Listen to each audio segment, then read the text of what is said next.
diving catch robs Pujols of extra bases, 2 down.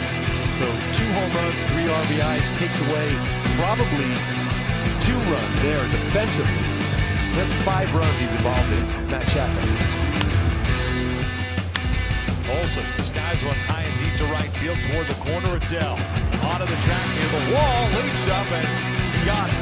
Makes the catch for out number 3. Olsen. On he goes. Hit out towards center field. That's smoke. That is going to be into the bushes. A 2-run home run for McCutchen. And the Phillies take a 2-0 lead. Here's another 3-2 going again as Soto hits one high in the air, right center field. Brinson near the wall, leaps, and he makes the catch!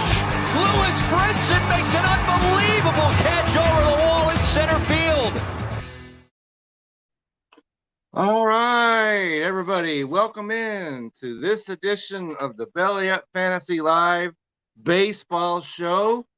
I'm your host, Kevin, and I'm the Lone Ranger today as Vince and Howard are out saving the world, and I am minding the Bat Cave. So let's bring it on. Let's start off, baseball.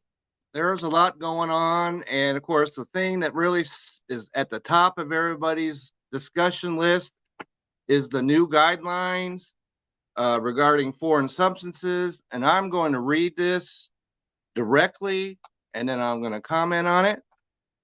This is what the new guidelines say. Any pitcher who possesses or applies foreign substances in violation of the rules will be ejected from the game and automatically suspended in accordance with the rules and past precedent. Suspension under Rule 301 are 10 games. Starting pitchers will have more than 1 mandatory check per game, and relievers must be checked at the end of the inning when they entered the game or when they are taking out of the game, whichever comes first. Typically, the inspections will take place between innings or during pitching changes. They give the umpires ample time to perform a thorough check without delaying the game. Players will be paid during suspensions for this violation. Repeat offenders will be subject to progressive discipline. Clubs and club personnel will also be subject to discipline for failure to ensure compliance with these rules. All right, so that is word for word what the announcement was. All this will begin starting on Monday. Okay, so what are we to make of all this?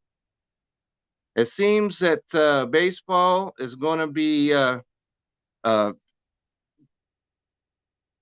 trying to get my thoughts together. They're going to be trying to combat something that pitchers have been doing since about 10 minutes after they invented the sport. Okay, and they're going to be there's been a rule on the rule books for 100 years. So why is baseball now doing this? Well, not enough offense, to be quite honest about it. And so here's my take. Why didn't baseball start this in the spring? Why didn't they start this right when the season began? So that every pitcher had a chance to adjust. And I don't understand, why are you inspecting the pitcher when the evidence is on the baseball? So here's what you do. During the game, there are probably 100 baseballs that are removed from play. The pitch is in the dirt. That's typically why. So a pitch is in the dirt, and then instead of just throwing it out, the umpire says, hey, let me see the ball. And he throws a new one to the pitcher. And then he looks at the ball. If there's a foreign substance on it, then you step there and say, okay, we have a problem. Okay. So also during the game, the umpire could say to the catcher, okay, the next pitch, if it's not hit, I want to see the ball. So it comes into the catcher. He takes it from him, throws a new one to the pitcher. He's warming up the ball. If it's okay, Just put it back in your bag and move on. So we don't have these checks that are going on. It talks about trying not to delay the game. Well, there's no way around this if you're going to be doing this with the pitcher going out there, checking on them and all this stuff. And one of baseball's primary objectives is to speed up the game. This is not helping that. Okay? So this is what's going on. And an interesting thing, and I'm going to, is Tyler Glasnow of the Tampa Bay Rays is now on the 10, or he's probably going to go on the 10-day injured list. Why? Because he was taken out of his start the other day, and he immediately blamed this rule becoming into a effect to why he was hurt.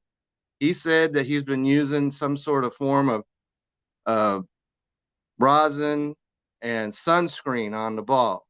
Well, he stopped doing that, and then he said the grip changed and he hurt himself.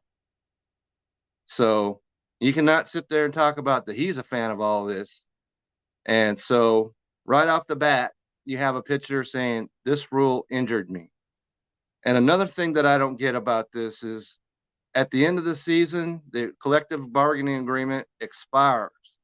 Why are you trying to aggravate half of your workforce? I'm talking about the pitchers.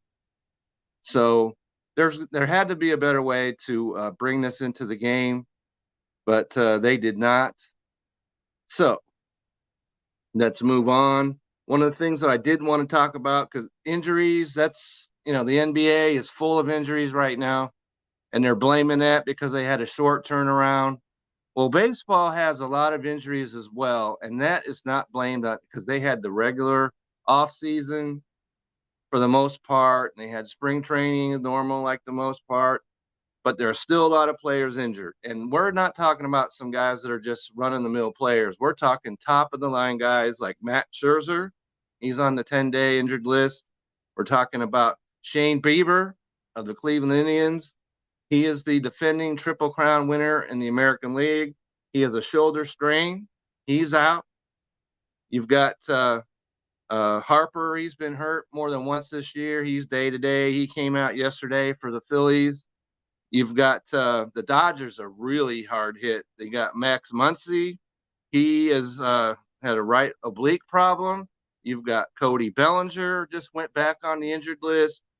And you've got, of course, Corey Seager, who's been there for a while. That's 3 all-star players right there.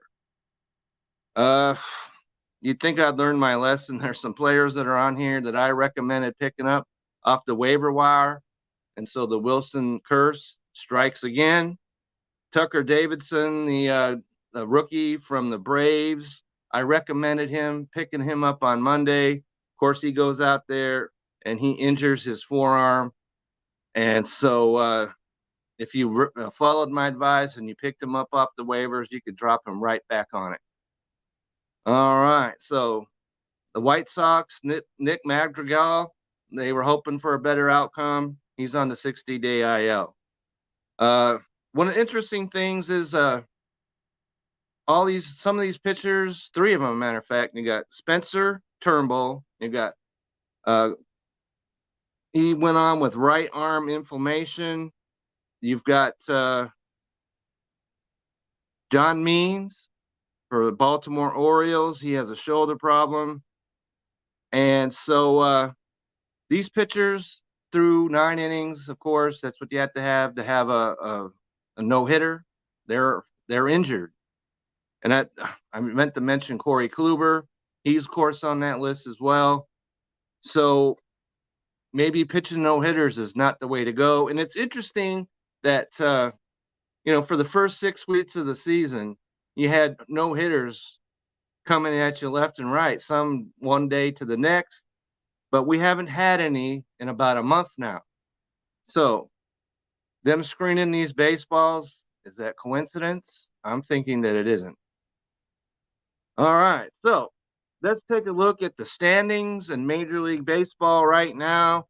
In the AL East, you still have Tampa Bay with the best record in baseball. They're leading Boston by 2 games. New York is just 3-7 in their last 10. They're 8 games out. Toronto's 8.5. We talked a few weeks ago about Toronto, whether or not they're the best team, but they're sure holding up, and they're looking like they might be. In the AL Central, you got Chicago White Sox. They've won 7 out of 10. They're up on Cleveland by 4.5. Over in the West, you got two teams that are really playing well. Oakland's 8-2 of their last 10. Houston's 7-3 of their last 10. They're 2.5 out. And I don't know if you happen to notice that yesterday, a very exciting game, Texas Rangers and Houston. And Houston trailed in the 10th inning by a run. And Altuve comes up, and what does he do? Hits a grand slam to win the game. So anybody that thinks that baseball is not exciting has not been paying attention. Over in the NL East, you got the Mets. They're 7-3. And they're the only team in that whole division that has a winning record. So NL East, they are the little brothers when it comes to all the other divisions in baseball. Phillies are 5 out, like I said, but they don't have a winning record. Over in the Central, you got the Cubs and Milwaukee tied at the top of the division. And over in the NL West, you have the San Francisco Giants. They have the best record in the National League. They've been holding up all season. The Dodgers, even though they have all these injuries, they're a game out. San Diego, they've kind of stumbled a little bit. They've won just 2 of their last 10. They're 5 games out. Okay, so I wanted to make special mention of the Arizona Diamondbacks. Of course, they're in last place in their division, and they've really crumbled. They've lost 13 straight games on the road. That's the 3rd longest in the history of baseball. And yesterday they were leading the Giants 7-0 late in the game. Somehow they lost 8-7. Teams were 0-192 when trailing by 7 runs or more late in the game. Now make that 1-192. So Diamondback fans, it's not looking good. So they might want to just send all their players to the minors and bring up somebody, because it's not working. All right, so I wanted to take a look at some of the positions in baseball, and I thought we'd start off this week by looking at first and third baseman. And if you're talking about first baseman, of course, you have to start with Vladimir Guerrero Jr. of the Toronto Blue Jays. And the reason's pretty obvious. He is the Triple Crown winner right now. He's hitting .345. He's got 22 homers and 56 RBIs. This guy is crushing it. He's been doing it all season. And one of the most interesting things is he has 41 bases on balls against just 44 strikeouts. There are power hitters that have almost twice as many strikeouts as he does. So he's selective at the plate. You're not going to cheat him. So he is by far the best player at first, maybe in all of baseball. Okay, so, and this makes me happy to note the second best player at first base, and that would be Matt Olson of the Oakland A's. And the reason why that makes me happy is because he's on my fantasy team. And I didn't have to draft him high, but he's hitting .289 with 18 homers and 48 RBIs, and similar to Guerrero, he has 44 strikeouts on the season. Then we move down to, I want to make special mention of Trey Mancini of the Baltimore Orioles. He's hitting .268 with 12 homers and 48 RBIs. He is clearly the comeback player of the year. Doesn't matter what he does the rest of the year, because last year at this time he was fighting cancer. So special mention to him. There aren't a whole lot of first basemen at the top of the rankings in the National League. Excuse me. And Max Muncy is the top first baseman. Of course, now he's on the injured list. He's hitting .264 with 14 homers and 33 RBIs. His 46 base on balls is tops among first basemen. And that's pretty much it. There's not a whole lot else to talk about as far as first baseman in the National League. Let's switch over to third baseman. Top third baseman is Devers of the Boston Red Sox. He's hitting .263 with 16 homers, 54 RBIs. And the top third baseman in the according to the OPS is Austin Riley of the Atlanta Braves. As I said before, he is one of the examples of don't give up on a player too soon, because I drafted him and things weren't starting off very well. Well, he's hitting .296 with 12 homers and 31 RBI. So hats off to him.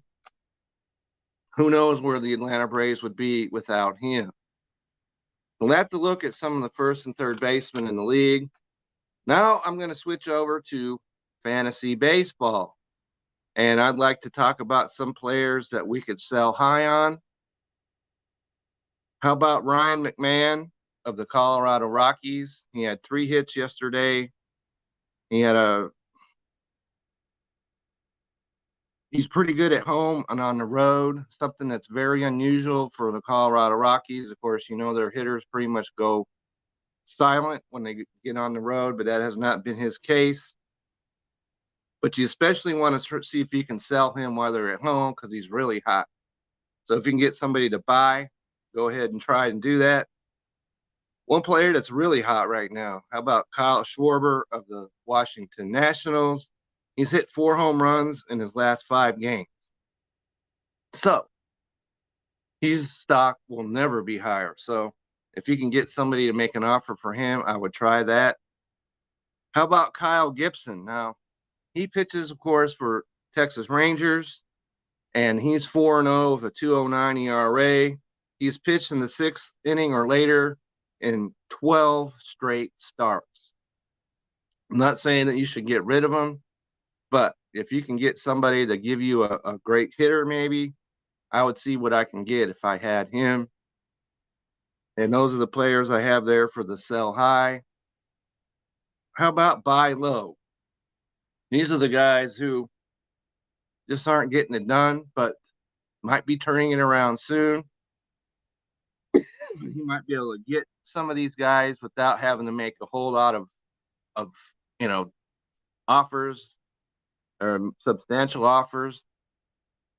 And the first guy, I'm a little hesitant to mention him because he's really been sorry for the most of the year. But that's Eugenio Suarez of the Cincinnati Reds. Their entire offense is heating up, and he's coming off a 4-game hitting streak. He has a home run and 6 RBIs in those 4 games. He really hasn't looked that great this year, and if someone's not really paying attention, you might be able to get him at a low cost. So I would look at him. And a pitcher, Pablo Lopez. He pitched 4 fewer innings in 2 of his last 3 starts. But before that, the one start that is the outlier there, he pitched 8 innings. He gave up 2 runs on 5 hits with 8 strikeouts and no walks. And so somebody that owns him might be ready to say, hey, I'm panicking a little bit. See what you can get for him.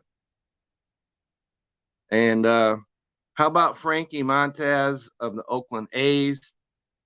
He's pitched 7 innings and 3 or more of his. I can't even think straight. I'm just trying to get my act together here, so bear with me a little bit. All right, so he's 7 innings pitched and 4 straight. So he's definitely getting it together. Luis Castillo, this guy has been a mess all season. He's just 2-9, but his last time out, he pitched 7 innings. He gave up no runs on 3 hits. He had 7 strikeouts versus 3 walks. So there might be a guy out there who is getting really, really, really frustrated with him, and he might turn it around. So put an offer to whoever in your league owns him and see what you might be able to pull down. But there are some players that you can drop. Just drop them because they're not getting it done. And as I mentioned a couple of weeks ago, Marcel Osuna. There are still a lot of owners that have him, and all I can say is why. This guy is not going to be playing this year. He was arrested for all kinds of nasty stuff, strangulation, all this stuff. He is not going to play this year.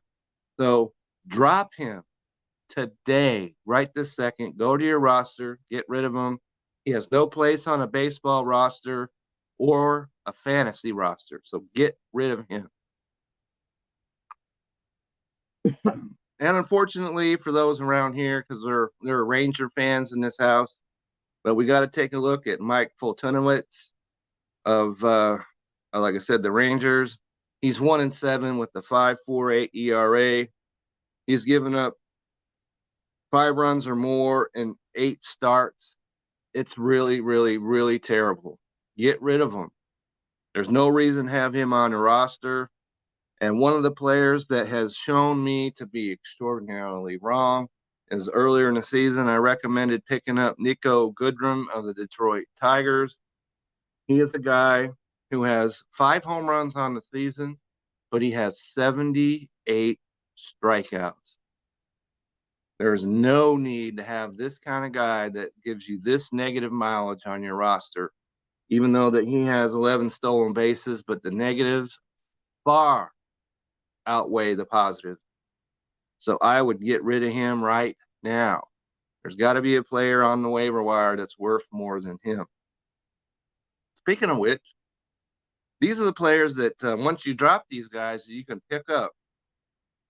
Another Cincinnati player is Jonathan India. He has hit 9 of his last 12 games. He's hitting .341 in June, but somehow or another, he's on the waiver wire in most leagues. And if you have any kind of issues with your infield, pick him up. All right, so another player that's on the last place team, that'd be Casey Mize of the Detroit Tigers. He's gone 6 innings or more in his last 3 starts. He gave up 3 hits on Monday. He needs a fantasy home. He shouldn't be on the waiver wire. So if you have any kind of pitching issues, get him right here. Couple more pitchers to throw at you. Adam Wainwright, I recommended picking him up. Well, guess what? He's gone 6 innings or more in 4 of his last 5 starts. He has a .395 ERA, but it's 3.15 in June. So he is a veteran pitcher. He knows what he's doing. He is giving you positive miles every time he goes out there. He needs to be on fantasy rosters. And last but not least is a pitcher. Colorado, you don't usually want to recommend a pitcher from the Colorado Rockies, but this guy has given up 1 earned run in June, and I'm talking about Austin Gomber. And he's given up 1 run in June in 19 innings. He's 4-4 for .349 ERA. This guy is legit. So, and he's well available in most leagues.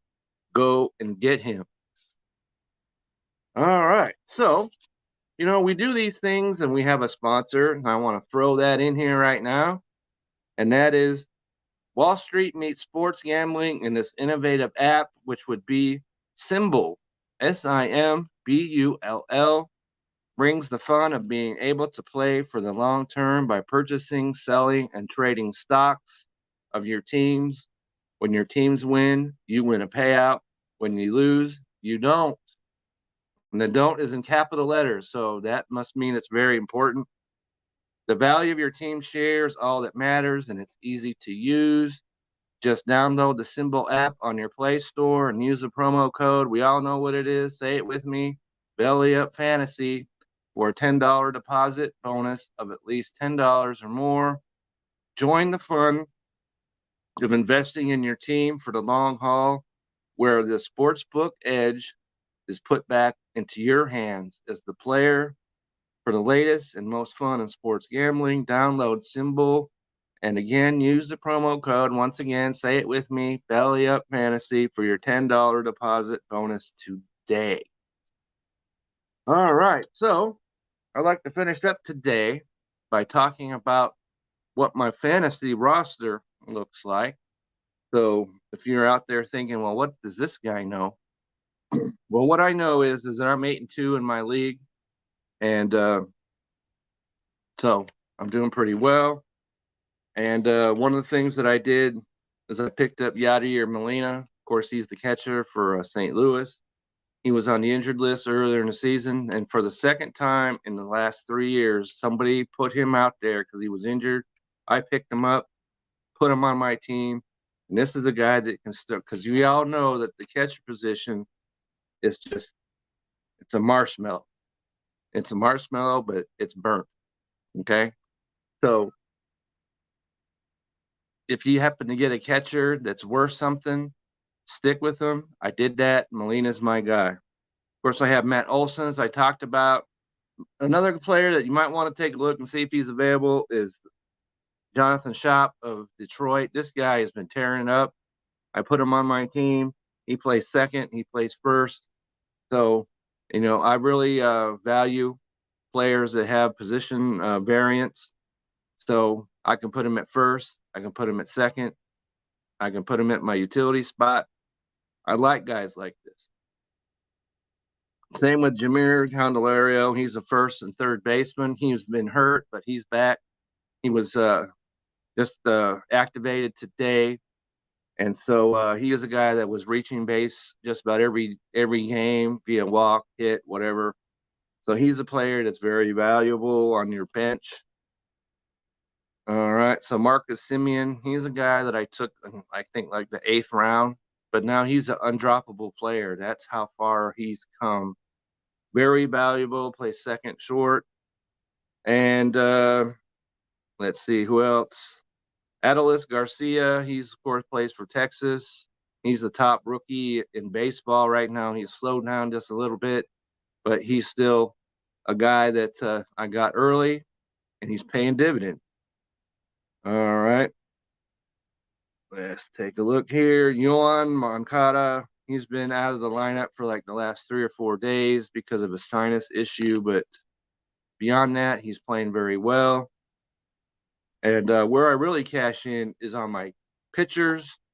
Let's take a look at that. My pitchers are headed by Yu Darvish, and then I've got Nola. He hasn't pitched like the number 1 starter he is, but I see him turning that around.